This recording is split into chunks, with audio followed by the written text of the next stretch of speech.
जब भी भगवान को बुलाता तो भगवान उसको दर्शन देने आते। एक समय की बात कि भगवान और भक्त एक वृक्ष के नीचे बैठे रहे, बातें कर रहे थे। तो बातें कर रहे थे तो भक्त ने भगवान से कही, बोले प्रभु आपने जिस प्रकार से हमें दर्शन दिए उसी प्रकार से हम चाहते हैं कि आप हमारे गांव वालों को दर्शन दे दो। हम चाहते हैं कि आप मेरे गांव वालों को दर्शन दो और उनका भी उद्धार कराओ। तो भगवान बोले ठीक है, अगर तुम चाहते हो कि हम तुम्हारे गांव वालों को दर्शन देवें तो तुम कल सब गांव वालों को लिवाए ले आइयो, हम तुम्हें जय पेड़े के नीचे मिलिए। तो भक्त ने कही ठीक। अब दादा भक्त वहां से चलो आओ। अब्बा ने क्या किया, पूरे गांव वालों को इकट्ठो करो शाम को और कही कि भैया सवेरे सब लोग तैयार रहियो, बगिया में वृक्ष के नीचे कल भगवान सवेरे दर्शन दिए तो कल सब लोग भगवान के दर्शन करन चलियो। गांव वाले बोले ठीक। सवेरो भाव परीक्षण जी सब गांव वाले भगवान के दर्शन करवे को चले। आगे आगे भक्त है, पीछे पीछे गांव वाले चल गए। भगवान ने देखा कि भक्त जो है वो गांव वालों को लेके आए रहो। भगवान सोचने लगे जा देखें कि जब कितने दौलत के भूखे हैं और कितने हमारे दर्शन के भूखे हैं। सो जैसे ही महाराज सब गांव वाले चले सो भगवान ने एक जगह का करो परीक्षण जी के पैसन को ढेर लगाए दो माया के द्वारा, रुपयन को ढेर है। जैसे ही रुपयन को ढेर लगाओ गांव वाले ने रुपया देखे अबे तो मारा चक्कर में पड़ी, बोले तो पैसा ढेर ही ढेर चाहे कितना रुपया बाल ले। अब गांव वाले ने जो पैसन को ढेर देखो सो उल्टे सीधे रुपया घई महाराज गिर पड़े। कोई जेवन भरन लगो, कोई घर में तो बोरी लेन लगो, महाराज रुपया उल्टे सीधे भरन लगे। भक्त ने कही ये भैया जब दौलत तो तुम्हें बाद में मिल जाए, भगवान अगर चले गए तो भगवान तुम्हें फिर मिलने वाले नहीं है, जो दौलत के चक्कर में न पड़ो। गांव वाले बोले भैया भगवान की तो पूजा चे कहूं तो अगरबत्ती लगाई कर लिए, पैसा नहीं मिले पहले पैसा बटोर लेते। अब महाराज जो गांव वाले रहे आधे फिर सब रुपया बटोरन लगे। दो चार समझदार जो रहे उनने भक्त से कही, बोले मोई कोई पैसा तो मतलब नहीं, वो तो भगवान से ही मतलब है, तुम चलो हम भगवान के दर्शन करी चले। तो भक्त आगे आगे और जो समझदार लोग रहे वे पीछे पीछे आगे बढ़े। सो भगवान ने क्या करो कि आधी दूर जैसे भी लोग चले सो परीक्षण जी सोने को ढेर लगाए दो।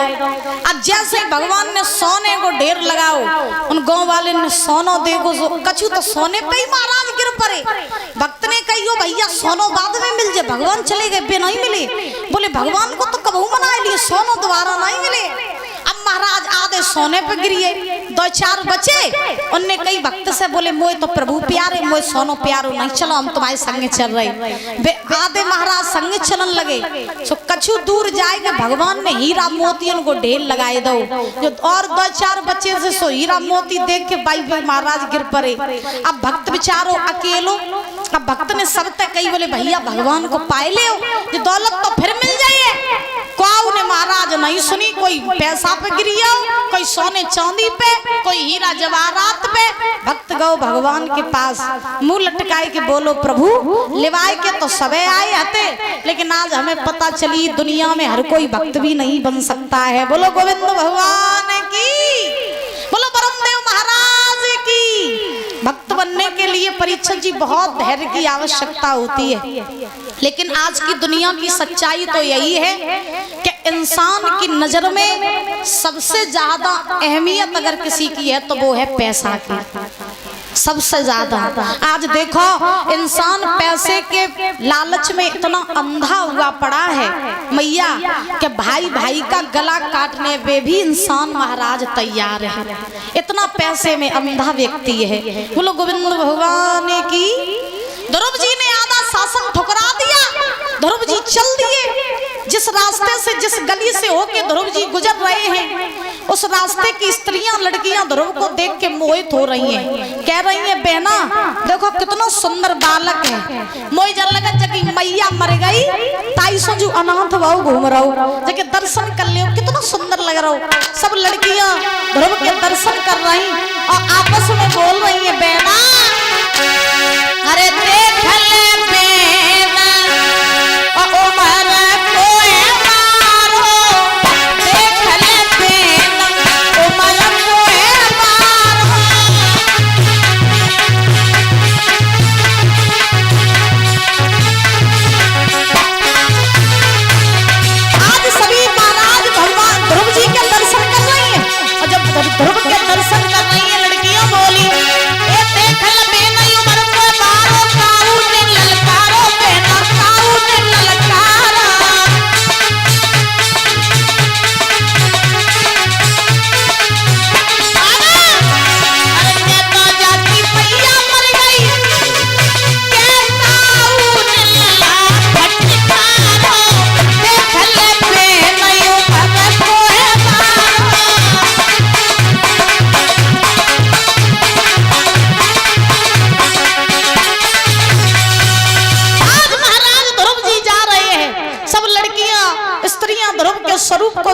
मोहित हो रही हैं। सुखदेव जी महाराज समझा रहे हैं राजन परीक्षक।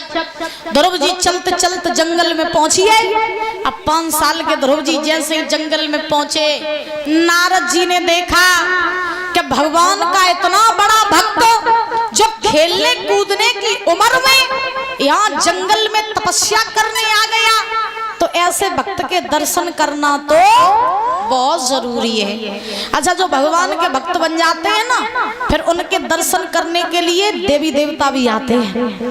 अब नारद जी जो रहे ध्रुव जी के दर्शन करवे को चले। नारद जी जंगल में पहुंचे, ध्रुव जी से भेंट हुई। ध्रुव जी ने नारद जी को देखो प्रणाम करो, कहो बाबा क्या बात है। ध्रुव जी बोले लला तुम कहाँ से आए? बोले अवध से। जंगल में क्या कर रहे? बोले हम तपस्या करने आए हैं। नारद जी हंसन लगे। ध्रुव जी बोले हंस काय रहे हो बाबा? नारद जी बोले जब बताओ खेलवे कूदवे की उम्र में तुम तपस्या करना आए हो? ध्रुव जी बोले कहीं नहीं कर सकत का?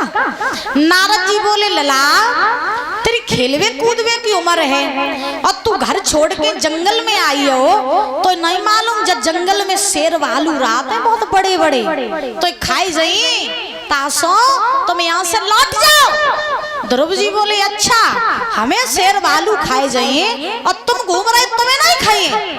नारद जी बोले हम समझदार हैं। ध्रुव जी बोले तुम समझदार ही हैं। नारद जी बोले बाजी बा बड़ो डीटवा लगे हैं कि देखत के छोटे लगे घाव करे गंभीर, जो देखत के छोटे भी बड़े बड़े घाव कर जा।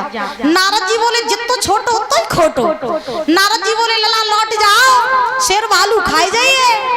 ध्रुव जी बोले सुनाओ तुम लौट जाओ अगर अपने प्राण की अच्छा ही चाहो तो। हम नहीं लौटने को आए, हम तो तपस्या करने आए और भगवान को प्राप्त करने आए, और कछु हो जाए भगवान को प्राप्त करके ही वापस जाइए।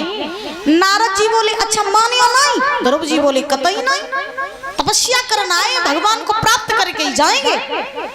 अब नारद जी ध्रुव जी की परीक्षा ले रहे हैं, परीक्षक जी महाराज। और जब परीक्षा ले रहे तो नारद जी ने ध्रुव जी से कही अच्छा जब बताओ तुम अगर भगवान को प्राप्त करना आए हो तो तुमने कोई गुरु बनाए? अब ध्रुव जी जानते ही नहीं होते परीक्षक जी के गुरु क्या होते हैं। अब भाई छोटे बालक रहे, अब मैया ने जैसो जैसो बताए दो वैसे ही महाराज दिमाग में बात बैठा ली। अच्छा 5 साल के बालक की अवस्था ऐसी होती है जैसे कोरा कागज। मैया जैसे कोरो कागज ले लो, बाप जैसो लिखत जाओ वैसो ही लिखत चलो जाइए। ऐसे ही 5 साल के बालक की अवस्था होती है, उसे जैसा आप बनाते चले जाओगे 5 साल की उम्र से, तैसे ही वो बालक बनता चला जाएगा। अब ध्रुव जी ने नारद जी से कही बोले बाबा हम जानते ही नहीं कि गुरु का हो। नारद जी बोले जब तुम्हें जन ही मालूम गुरु का हो तो तुम्हें भगवान कैसे मिले? ध्रुव जी बोले तो बाबा गुरु क्या होते? नारद जी बोले बिना गुरु के ज्ञान नहीं होता है। जब तक तुम गुरु नहीं बनाओगे, गुरु से गुरु मंत्र नहीं लोगे, तब तक तुम्हें भगवान मिलने वाले नहीं है।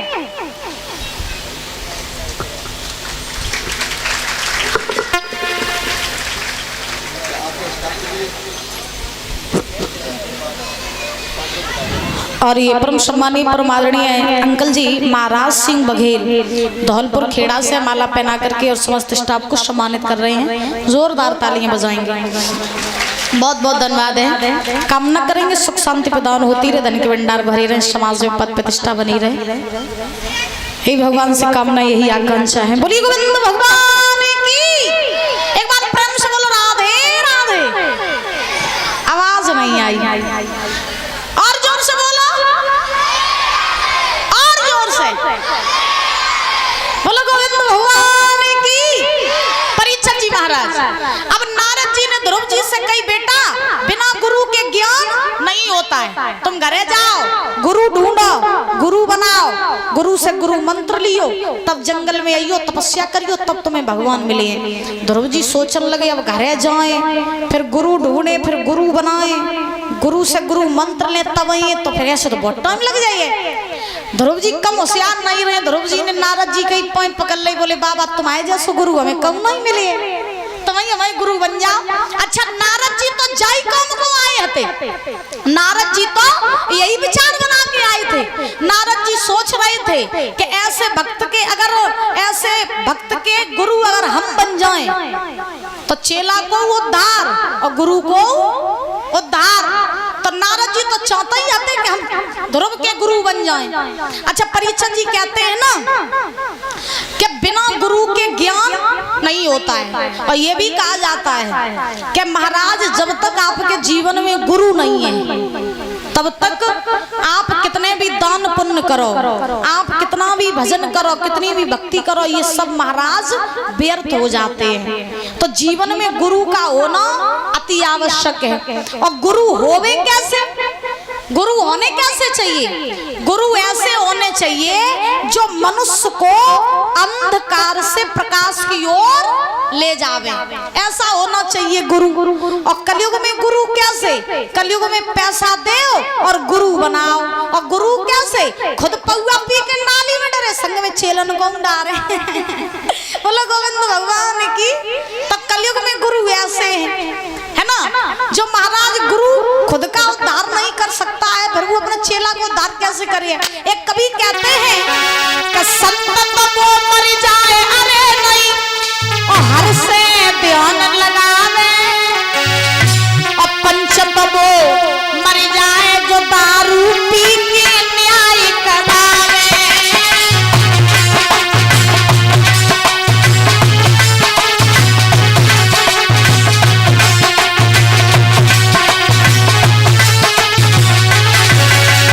महाराज विद्वान कहते हैं, गौर करना शब्दों पर, संत वो मर जाए अरे नहीं हर से ध्यान लगावे, अब पंच वो मर जाए जो दारू पी के न्याय करावे।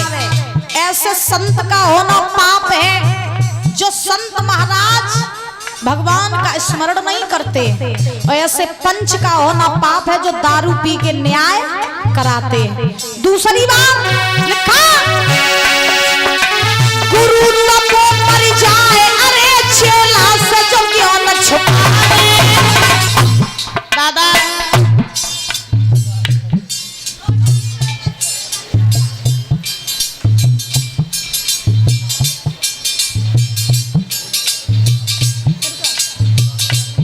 विनोद यादव सिरसा से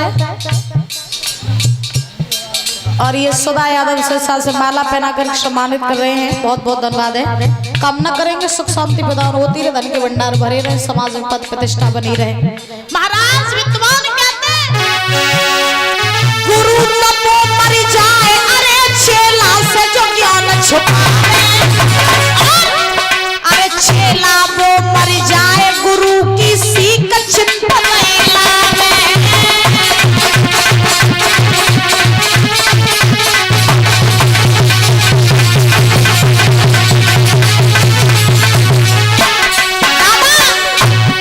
गुरु तब वो मर जाए अरे चेला से जो ज्ञान छुपावे, और चेला वो मर जाए गुरु की सीख चिंता नहीं लावे। ऐसे गुरु का होना पाप है जो गुरु अपने चेला से ज्ञान छुपाते हैं, और ऐसे चेलों को एगो पाप है जो अपने गुरु की सिखाई सीख पे नहीं चलते। ये मुनीश यादव माला पहना के सम्मानित कर रहे हैं, बहुत बहुत धन्यवाद है। और कभी कहते हैं, भैया वो मर जाए पराई नाम पे चिंता डिगावे, अरे भैया वो मर जाए पराई नाम पे चिंता डिगावे, और नारी वो मर जाए पराए पत से नेह लगावे।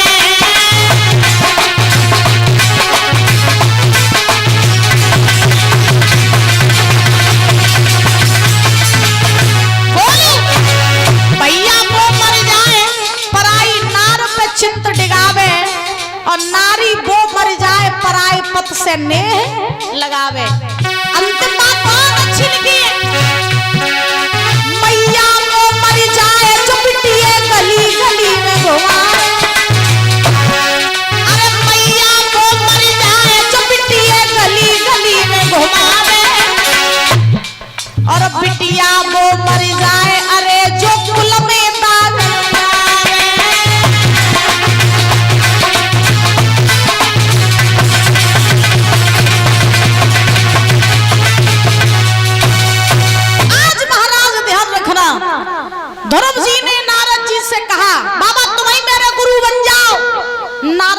पहले तो मना करी, बोले हम नहीं बने तुम्हारे गुरु। ध्रुव जी बोले महाराज बन जाओ गुरु, तुम्हें हमें गुरु मंत्र दे दो तो जल्दी भगवान तो मिल जाए।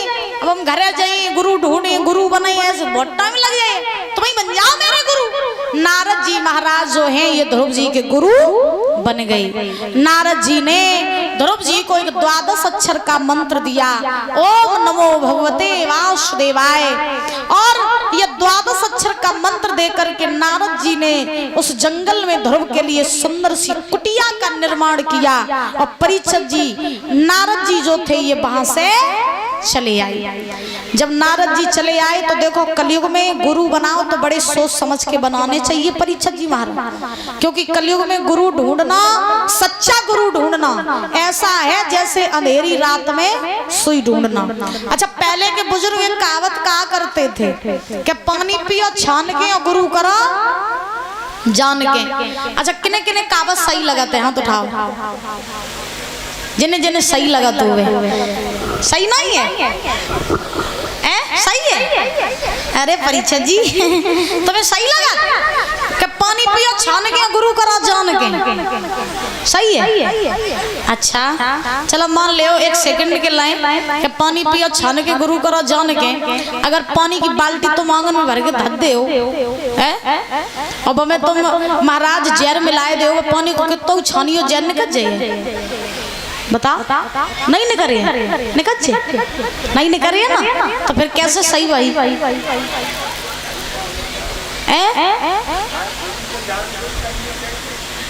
आज के कलयुग में गुरु छान के करवा चाहिए। हाँ भीतर तक बाहर तक महाराज पूरी छानबीन कर ले कि गुरु बनवे लायक है तो वही बनाओ ना, मालूम पड़े गुरु जा रहे नरक में संग में चलन को ले जा रहे, तो ऐसे गुरु ना बनाओ महाराज। बोलो गोविंद भगवान की। पानी पियो जान के और गुरु करो छान के, ये कहावत महाराज सही है। प्रेम से बोलो राधे राधे, और जोर से बोलो बोलिए परमदेव महाराज की, बोलिए सिद्ध बाबा महाराज की। महाराज आज सुखदेव जी समझा रहे हैं राजन परीक्षित, ध्रुव जी जो है इसे जंगल में आज तपस्या करने लगे, ओम नमो भगवते वासुदेवाय इस मंत्र का जाप करने लगे। 1 महीने तक तप किया, कंद मूल फल खा के, दूसरे महीने में जल पी के, तीसरे महीने में ओस पी के, धीरे धीरे 6वां महीना हुआ, ध्रुव जी ने न कुछ खाया न कुछ पिया, प्राण वायु को खींचने लगे। जब ध्रुव ने प्राण वायु खींची तो पृथ्वी पर हाहाकार मच गया, जीव जंतु पशु पक्षी हाथ पैर फड़फड़ा करके मरने लगे। अब महाराज जैसे ही ध्रुव प्राण वायु को खींच रहे हैं तो हुआ क्या?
भक्त है जो इतनी कठिन तपस्या कर रहा है, जाओ उसकी तपस्या को भंग करो। अप्सराएं चली जंगल में मैं ध्रुव जी के पास में आई। अब ध्रुव जी छोटे तो रही, अप्सराएं स्वरूप को देख के कहने लगी बेना है तो छोटो लेकिन है बहुत खोटो है। देखो कितनी कठिन तपस्या कर रहा हूँ, प्राण वायु को खींच रहा हूँ, ऐसा तो जो स्वयं मार दिए ऐसो करो नाच कूद के मनाए ले और जाकी तपस्या भंग कराए दे। अप्सराएं नाचने लगी और मन ही मन में कहने लगी का